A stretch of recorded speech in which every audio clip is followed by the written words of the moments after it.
Hi guys, welcome back to my channel. Today we're going to be getting into all things micro locks. I posted a video actually on my Instagram and a lot of you guys had a lot of different things to say about it. I was very shocked to even see how many of you guys have locks yourself, how many of you are interested in them, and how many of you are against them. And I thought it'd be a good idea to create a video and share my entire journey. So I do hope you guys enjoy today's video. A couple disclaimers before we get started, because I know somebody is going to comment and tell me I might as well take off my hijab because I'm giving y'all a description of what my hair looks like. This video is for educational purposes. This is not a topic that is discussed enough, especially amongst the black hijabi community, and low-key a lot of us are struggling in silence. So I'm going to give as minimal details as I can so that you are able to take something positive away from this video without revealing to you guys what my hair looks like. So I'm gonna keep my hijab on, inshallah. Disclaimer number 2, I know that there are differences in opinions as to whether microlocs are halal or haram, but I hope that this video gives you clarity because I know that there is a lot of misinformation online about the nature of locks. A lot of people don't know anything about locks besides the negative stereotypes they have. So I hope this video is able to clear that up for you. And I really implore you guys to do your own research. No matter what it is I'm discussing on my channel or any creator you come across on the internet, I always encourage you guys to do your research and don't just blindly follow what somebody you don't know on the internet is telling you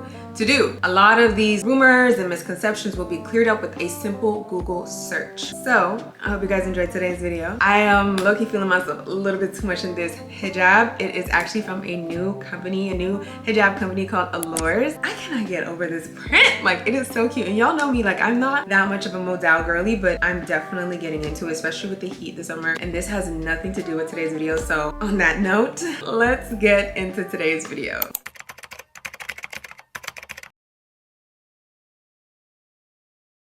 So I asked you guys on Instagram to send me all your questions concerning microlocs. Before we get started, I want to give you guys some background on my locks. So I started my locks February 25th of 2023, meaning that I am officially a year and 5 months in. I started my locks myself and I started my microlocs with twists with interlocking at the root. Question number 1, what made you want to get microlocs? To be honest, y'all, it was either microlocs or I was gonna shave my head completely bald.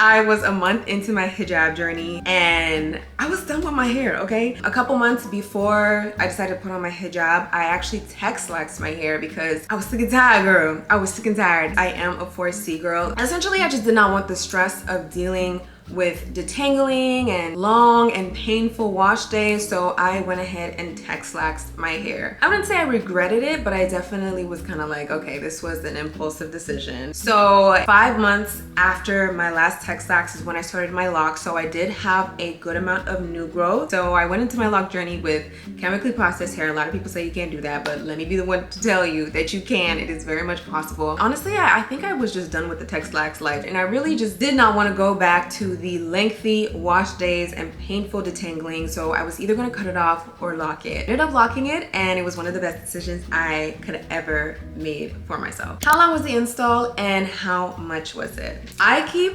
track of everything. I literally have a photo album just like me keeping track of my locks. That includes timestamps and things. So it took me 9 hours and 45 minutes for my initial install. I installed them myself, so I did not pay a dime for them, which was honestly a great decision as well. But obviously because I DIY'd them, they are very noticeably DIY'd, as in my parts are not the straightest. I got some big locks, some little locks, but honestly I have grown to love them. It's just a part of my journey. Did you use any extensions? No, I didn't use any extensions. How many locks do you have? I have around 220 locks. I get a lot of questions about how I get my hijab to lay flat, and I truly think it's the size that matters. The bigger your locks are, the harder it will be for them to lay flat, hence why I went the micro lock route instead of going with the traditional lock route. If you guys notice me looking over this, because I'm looking at the questions y'all sent me. I really want to lock my hair, but it's so expensive here. Tips on how I can do it myself. Well, you've come to the right place because I be DIYing. The number 1 thing you are going to need, I need water. So in order to DIY your own locks, the number 1 thing you are going to need is a 3C 360 mirror. I would not have been able to do my locks without a 360 mirror, okay? Essentially, a 360 mirror is just a mirror that opens up like this, and it has these hooks on the back so you can hang it to a door, you can hang it to a chair, you can hang it to a ladder.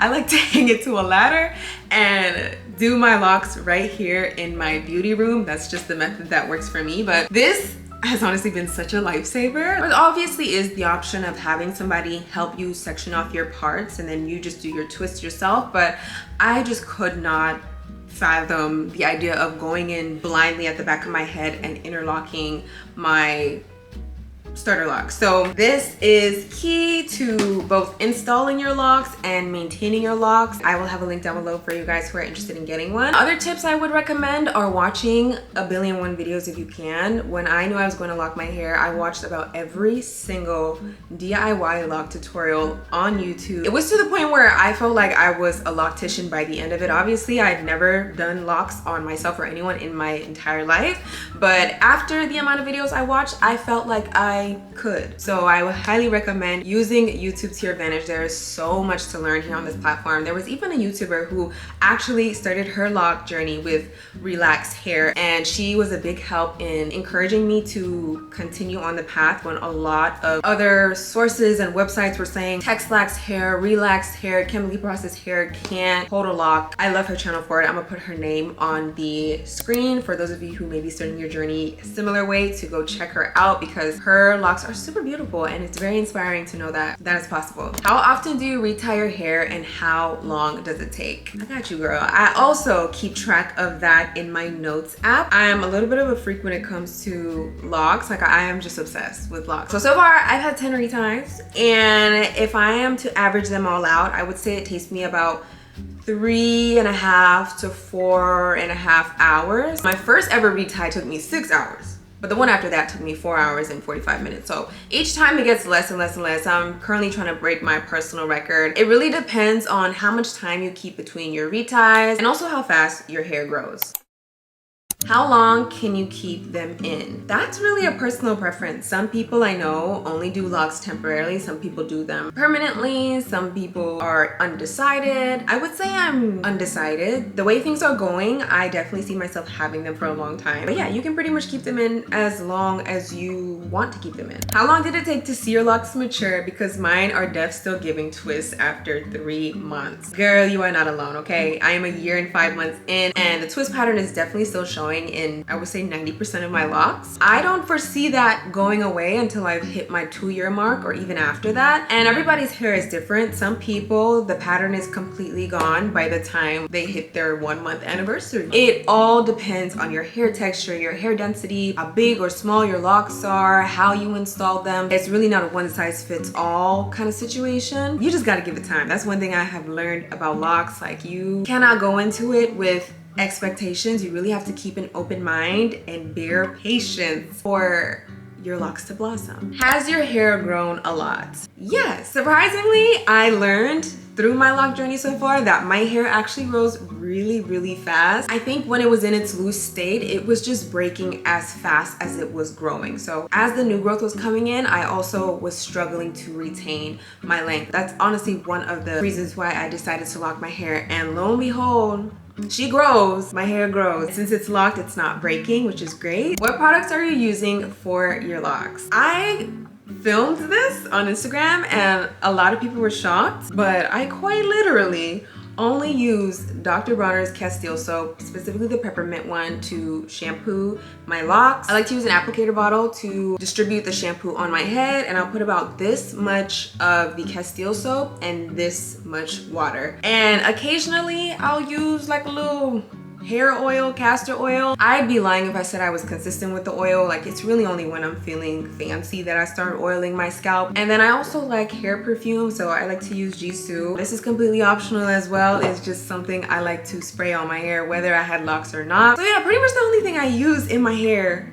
is this? Oh yeah, and I use like edge control from time to time. Whenever I want to lay my edges, I use this edge control. I find that this is really good, especially for the 4C girlies. It's really because I'm still in the starter lock phase that I don't have many other products in my routine. It's really recommended to stay away from products that create slippage in your hair, because if you are using conditioners and deep conditioning treatments, it's very easy for your locks to unravel. So at least for the first 2 years, I plan on staying away from that until my locks mature a little more, and then I'll get back into the deep conditioning treatments and the moisturizing and all of that stuff. Why do you use Dr. Bronner's soap instead of shampoo? When you have locks, it is recommended to use a detoxing shampoo because you really want to make sure that you're not letting any buildup accumulate inside of your lock. So for a while, I was testing out different detoxing shampoos, and although a lot of them felt like they were cleaning my hair, I just did not feel that squeaky, crispy, clean feeling like I did with this. And I really tried this on a whim one day, y'all. Like, I didn't even know that you were allowed to put this in your hair, but I use this for my body naturally. So I was like, this does a great job at cleaning my body, and the ingredients are super simple and natural. Why don't I try using it in my hair? And lo and behold, it's been the best shampoo ever. It gets my hair cleaner than anything I've ever used. So that is the reason why I use Dr. Bronner's as a shampoo.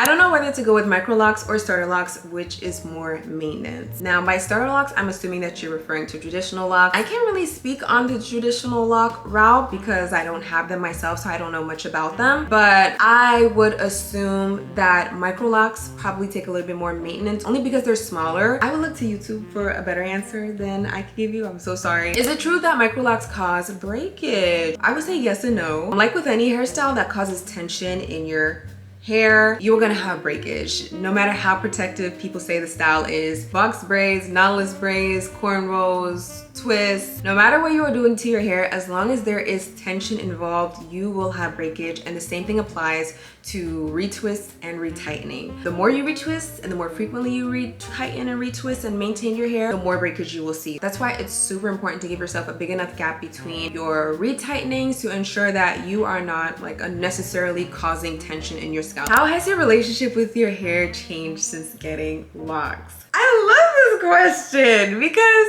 honestly, it is like night and day, the relationship between me and my hair. Mind you, before I got locks, I did not wear hijab. So it played a huge role in my identity and how I felt. If my hair was good, I was on cloud 9. If my hair was bad, it was the bane of my existence. I'm sure a lot of Black women can relate that, you know, your hair almost sometimes dictate the experiences you have, even with people. Like you wear a curly weave one day, people treating you one way, you got box braids the next day, people treat you differently. It was such a big deal for me. It weighed so heavily on me. I'd have my hairstyles planned out months in advance because God forbid I ever entered a month where I didn't know what I was gonna do with my hair. Like I literally would be in shambles. So comparing that to where I am now, where I not only wear hijab, which I feel like hijab gives me superpowers. I don't know what it is. I think just the fact that I get to pick and choose like who can see my hair and who can't, like it really helps me create and solidify my own beauty standards, and that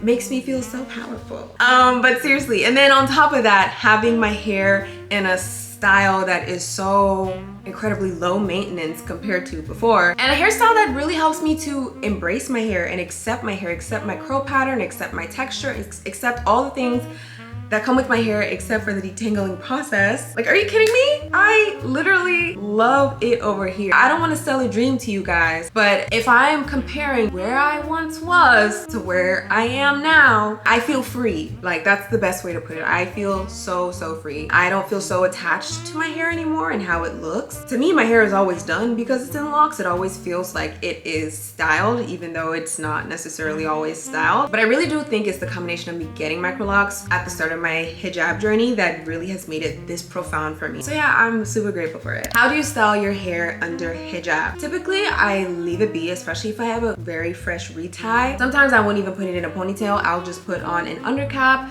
throw on my hijab and call it a day. I use both normal undercaps and satin lined undercaps. These are honestly my favorite. This one is from Voile Chic. It's like a mesh material in the back which helps your scalp breathe. This one is from Amazon. I am not the biggest fan of satin lined undercaps, but they are great for minimizing the amount of lint that gets trapped in your locks. Now, as far as the way I style my hair, typically just slick it back like this with my hands and put on the undercap, or I'll use a scrunchie of some sort to secure my hair in the back. I typically don't do much to my locks. However, if my locks are getting a little bit old and I am not ready to retie them just yet, I'll do like some flat twists in the front. That normally keeps them looking a little bit more fresh for a couple weeks. However, whenever I do the flat twist, that's typically when I will have like a bumpy looking hijab. But as long as I'm not doing like any style on my locks, my hijab lays flat all the time. Tips for starter locks / beginners. The number one thing, I have a couple things I'd say. Number one thing I'd say though is to be patient. You're gonna have to be patient. I have so many lock inspo girlies that I love to follow, and I love watching their journey. I love seeing how beautiful their locks are, how mature their locks are, mashallah, all of that. But I have to be patient because I have to understand that I literally started a year and 5 months ago, and some of the girls I watch have had locks for their entire life. So it's really important to have patience, maintain grace with yourself, and make sure you are not comparing yourself to other people's lock journeys, because comparison is obviously the thief of joy. I feel like my hair isn't growing. Any tips? Trust me, boo. Your hair is growing. If it's one thing I've noticed, it's that you are gonna have shrinkage, especially if you had shrinkage before you got locks. There is no avoiding shrinkage once you get locks, and they don't shrink overnight. That is something they don't tell you. They shrink over the course of months. I'm a year and 5 months in and my locks are still shrinking. Granted, my hair shrunk like crazy when I was a loose natural, so I can only expect that they will continue to shrink until they've fully matured, and then you will start to see that length. If you have new growth every single 6, 7, 8 weeks, enough to retie, retwist your hair is growing. It is just shrinking at the same time, which is completely natural and normal. Your hair is supposed to do that. And then the final question, is it approved Islamically? Now, I think it's pretty obvious that I am not a sheikh, I'm not a scholar, I'm not an imam, I'm not someone that has studied different scholarly opinions, but what I can say is that sadly, there is a lot of incorrect information about locks and microlocs on the internet, and a lot of people tend to approach the subject of locks from a very stereotypical mindset without realizing that locks are literally just hair. They are just hair. I really implore everyone to do some research on the function and the nature and even the origin of locks, because I've had some people tell me that I'm imitating the kuffar by having locks. Do you know that locks did not originate in one place and they don't belong to one people? In fact, some people have literal locks that grow out of their hair naturally. So I don't agree with that. I also don't agree with the sentiment that locks are dirty or unsanitary. I have locks, and like anyone with hair, if you don't take care of your hair, it will be dirty, it will be unsanitary, it will be stinky. It's all a matter of your approach to your hair. So yeah, please do your research, guys. One thing I will say is that locks have helped me tremendously in my worship. They've helped me to thoroughly immerse myself in rituals like ghusl and wudu, whereas in the past it was like I had to choose between my hair or my wudu, like if I had a silk press. But now my hair is a complete afterthought. Like, worship comes first, and trust me, these locks, they get drenched, okay? My scalp gets drenched and water is able to pass through. So really just want to implore people to do their research, because there is misinformation and lots of it online from people who don't have locks themselves or who have not researched them enough and are sadly approaching the subject from a very biased mindset. And obviously we don't live in a society where locks are embraced and considered the beauty standard. There is more negative things people have to say about locks than positive, but I hope this video was able to open your mind a little bit, give you a new perspective on locks, especially if you're a hijabi who's considering getting them, or if you're someone that has them and is considering whether it's worth keeping them in. It's really up to you guys. I don't want to tell you guys what to do. I can only share my experience with y'all, and this has been my experience so far, alhamdulillah. If you made it to this portion of the video, congratulations, because you are about to get a tutorial on how I essentially do my reties. My sister is locked too. She locked her hair I think about 6 or 7 months ago, so her hair is very different from mine. But I want to show you guys just a snippet of how I go about the inner locking process, just so those of you who are new to this subject as a whole can get an idea of what that looks like. And I'm also gonna link some of the channels down below that really helped me in learning how to lock my hair, take care of my hair. So without further ado, let's get into the tutorial.